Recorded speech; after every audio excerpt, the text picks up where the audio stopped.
મંગલમૂર્તિ મહાપ્રભુ શ્રી સહજાનંદ સુખરૂપ ભક્તિ ધર્મ સુત શ્રી હરિ સમરું સદાય અનુપ. બોલો સ્વામિનારાયણ ભગવાનની જય. વાલા ભક્તજનો, જય સ્વામિનારાયણ. સદગુરુ વાસુદેવ ચરણદાસજી સ્વામી એમની છેલ્લી અવસ્થામાં વડતાલ રહેતા. એમની આંખે ઝાંખપ આવી. એમના અંતરમાં મહારાજની સેવા કરવાના કોડ હરિચરિત્ર ચિંતામણી ગ્રંથ બનાવતા, એટલે લહિયા તરીકે એમના ગુરુબંધુ એ શ્યામચરણદાસ સ્વામી લહિયા તરીકે સાથે રહ્યા, જેમણે આ ગ્રંથ લખવામાં ખૂબ જ મદદ કરી. આ પૂજ્ય શ્યામચરણદાસજી સ્વામીનો જન્મ એ આણંદ જિલ્લામાં ગાના ગામમાં થયો હતો. વડતાલની નજીક ગાના ગામ છે. ગાના ગામના ચરિત્ર પ્રસંગો આવે છે. મંદિર વડતાલનું બંધાતું ત્યારે એક રાયણનું ઝાડ બહુ સારું હતું અને બ્રહ્માનંદ સ્વામી ત્યાં પધારેલા અને એ રાયણનું કાષ્ટ મંદિરના ધર્મશાળાના ઉપયોગમાં આવેલું. આ ગાના ગામમાં મોટા સંતો દ્વારા, એટલે બ્રહ્માનંદ સ્વામી વગેરે સંતો વિચરણ કરવા ગયા હોય ને ગામમાં સત્સંગ થયો હોય, એમાં પટેલ પરિવારના બે ભાઈઓ સત્સંગી થયેલા. તેમાં ભાઈજીભાઈ પાટીદાર, એમના દીકરા દ્વારકાદાસ, એમને સાધુ થવાની ઈચ્છા થઈ. હવે દીકરો સાધુ થવાનો સંકલ્પ કરે એટલે મા બાપને થોડું પેલું તો થાય, હેત હોય, અને દીકરો સાધુ થાય. પણ એમના પિતાએ સાધુ થવાની ના પાડી કે આપણે સાધુ થવું નથી, આપણે અહીંયા સંસારમાં રહીને ભગવાનનું ભજન કરો, અહીંયા રહીને ક્યાં ભગવાનની ભક્તિ થતી નથી, આપણે કંઈ સાધુ નથી થવું. ઘણી ઘણી વાતો થતી હોય, અત્યારે થતી હોય, ત્યારે થતી હોય. પણ આ દ્વારકાદાસ એ કોઈ પૂર્વનો મુમુક્ષુ દૈવી આત્મા, એના હૃદયમાં એમ થાય કે આ માનવ જન્મ મળ્યો છે, ભગવાનની સેવા કરવી છે. અનેક જન્મો લીધા, સંસાર કર્યા,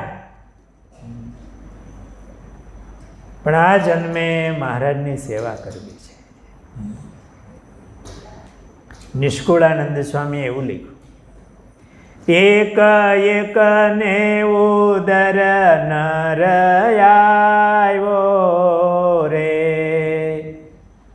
તું તો સર્વે તણો સૂત કાયો રે. તો મોટા સંતોએ લખ્યું હોય એટલે આપણે બોલાય. મહારાજે વચનામૃતમાં પણ એવી જ વાત કરી છે કે આ જીવે કેટલા જન્મ લીધા છે. મહારાજે તો એવા શબ્દો વાપર્યા છે હું નરેન્દ્રભાઈ શબ્દો વાપરે છે?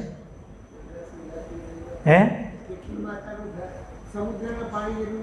સમુદ્રનું પાણી એટલું માતાનું દૂધ ધાવ્યો છે.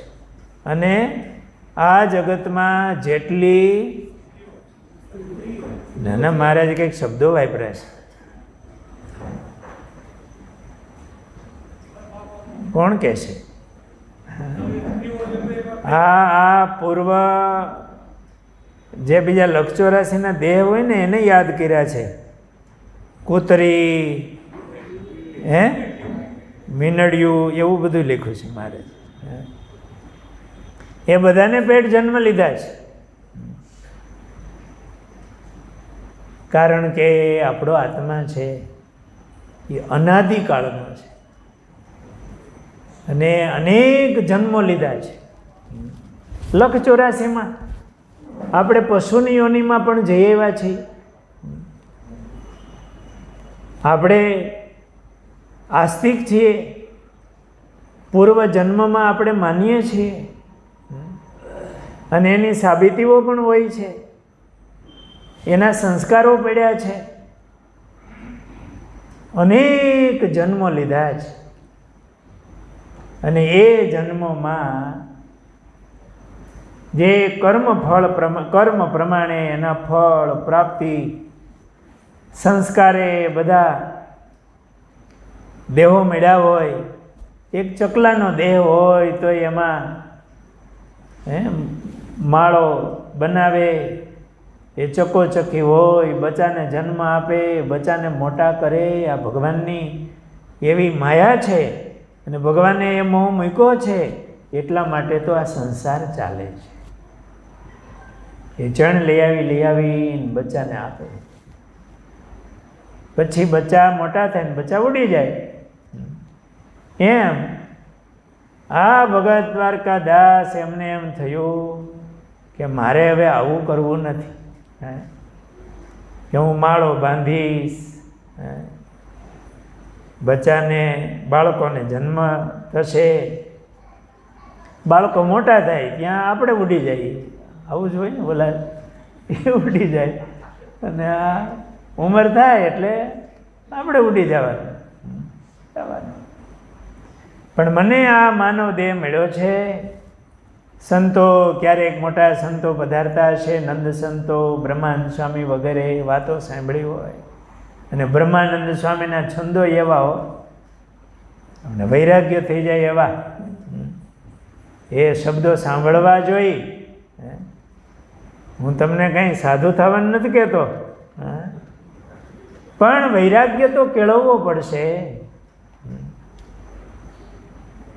અહીંની આસક્તિઓ છોડવી તો પડશે. આસક્તિઓ હશે ત્યાં સુધી ભગવાનના ધામમાં નહીં જવાય. મહારાજે વચનામૃતમાં લખ્યું કે એક આખો વડલો ઉથલી ગયો હોય પણ એક વડવાઈ ચોટી હોય ને તો વડલો લીલો રહે. એમ આપણા દેહમાં કે દેહ સંબંધી પદાર્થ વ્યક્તિઓ ક્યાંય આપણી આસક્તિ હશે ત્યાં સુધી જન્મ મરણ તો લેવા પડે. અંતરમાં વૈરાગ્ય તો કેળવવો પડે. આ વિચાર આવવો તો જોઈએ જ. ત્યાગ બધા કરે એવું શક્ય નથી, પણ વૈરાગ્ય તો આપણે કેળવવો જોઈએ. વૈરાગ્યની જરૂર છે. સાધુ અને થોડું હેલું પડે કારણ કે એમાંથી નીકળી ગયા, પણ એને વૈરાગ્ય તો કેળવવો પડે. ત્યાગી થઈને પાછું વૈરાગ્ય ન આવે તો બાવાના બે બગડે. પણ આ દ્વારકાદાસને એમ થયું કે આ મનુષ્ય દેહ મળ્યો છે, મારે ભગવાનની સેવા કરવી છે, સાધુ થવું છે. પણ પિતા ના પાડે કે આપણે સાધુ નથી થવું. એટલે આ દ્વારકાદાસ એકદમ હૃદયથી આમ રડતા રડતા મહારાજને પ્રાર્થના કરે, શ્રીજી મહારાજને, હે મહારાજ,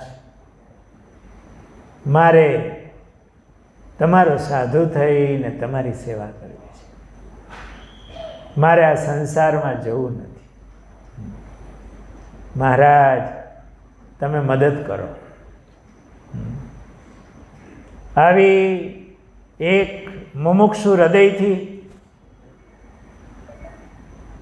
મહારાજને રડતા હૃદયે પ્રાર્થના કરે. મહારાજે પ્રાર્થના સાંભળી. એટલે આ ભાઈજીભાઈ હતા તો મહારાજના યોગમાં આવેલા, સત્સંગી સંતોના યોગમાં આવીને થયા હતા, પણ દીકરાને ભગવાનની સેવામાં જવામાં જરાક એમનો દીકરા પ્રત્યેનો વાત્સલ્ય ભાવ આડો આવતો હતો. એટલે એમને ભગવાનની ઈચ્છાથી યમના દૂતો દેખાણા અને આંખો કાઢી, થોડીક શિક્ષાની તૈયારી કરી. ભાઈજીભાઈ આમ હાથ જોડ્યા, ભાઈ કાળનું સ્વરૂપ એ દેખાય તો શું થાય? કપડાં પલરી જાય. આ તો મહારાજના ભગત હતા ને ભાઈજીભાઈ, સત્સંગ તો થયો હતો. કાળના દૂતો યમદૂતો દેખાણા, ડારો દીધો અને કીધું, તારા પુત્રને સાધુ થવું છે અને તું શા માટે ના પાડે છે? આવતીકાલે સવારે એને લઈ અને વડતાલ જાય છે.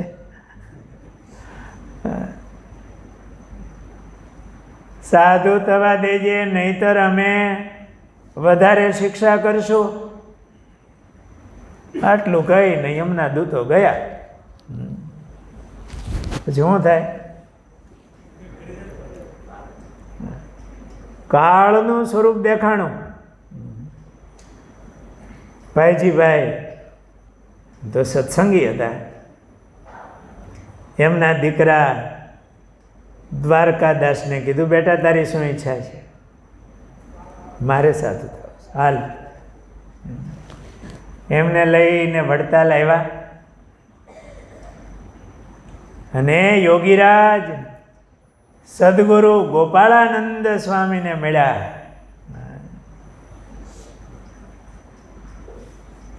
વડતાલમાં સ્વામીનું આસન યાદ આવ્યું? સાધુની ધર્મશાળામાં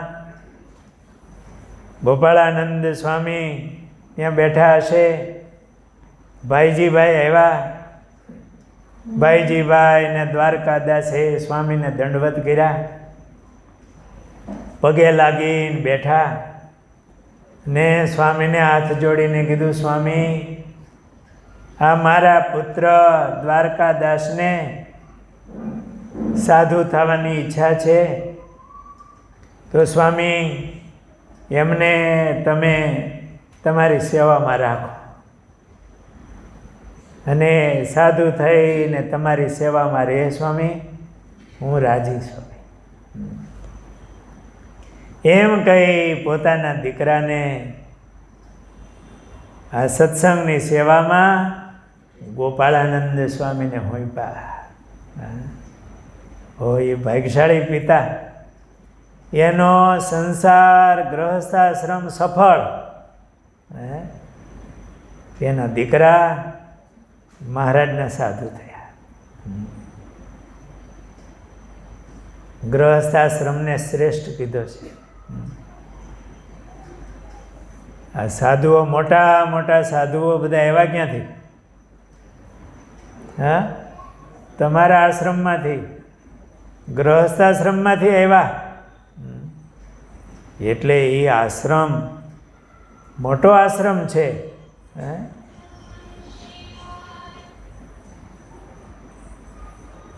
પણ ઓલું નથી કીર્તન બોલતા, એટલે શું કહેવાય? માતા એ જ કહેવાય. બહુ સરસ ભજન છે.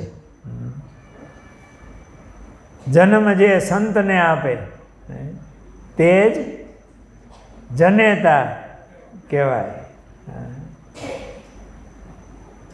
એના દીકરા એવા સાધુ થાય, એના દીકરા એવા ભગવાનના ભક્ત થાય, એમને ત્યાં આવેલો આત્મા એ જન્મ મરણથી રહિત થઈને ભગવાન પાસે પહોંચે.